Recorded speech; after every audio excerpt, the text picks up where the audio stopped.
After a disappointing and frustrating loss last week in Provo, Utah against the BYU Cougars, the Arizona State Sun Devils returned to Sun Devil Stadium to take on Colorado in their first Pac-12 conference game. The Sun Devils dominated their way to a 35-15 victory over the Buffaloes. After being penalized 16 times last week, the Sun Devils put an emphasis on improving their discipline and cutting down penalties. This week it showed as they cut their penalties by more than half. However, head coach Herm wants to see more improvement from his team. The thing about last week, for me, was I never witnessed that. And I know that's not us. And we talked about it all week. And we got it cleaned up some. Now we got to continue to clean it up. But it was good to bounce back, after something like that, after a draining loss like that, where you just felt like kept putting ourselves in bad positions. And we got better this week.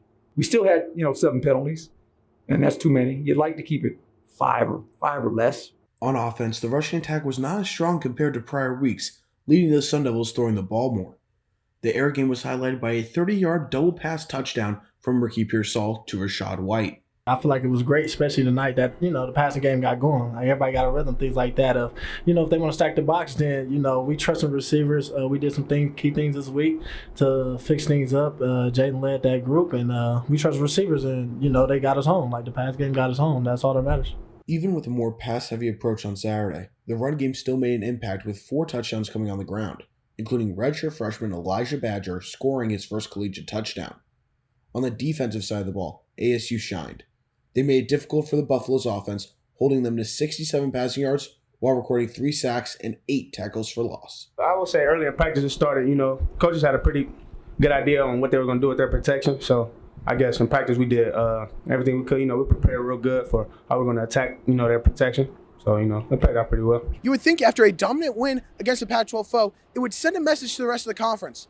However, Sun Devils quarterback Jane Daniels believes that this is more of a message to the team themselves than the rest of the conference. I feel like we just sent a message to ourselves, to everybody that's just watching us.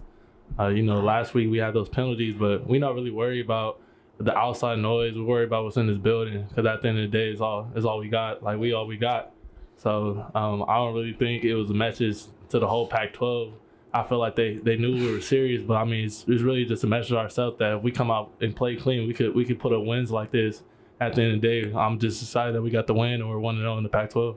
With a win on Saturday night, the Sun Devils improved to 1-0 in Pac-12 play and 3-1 overall in the season. Next week, they hit the road for another tough test against a ranked UCLA Bruins team. In Tempe, Ryan Blank, Inferno Intel.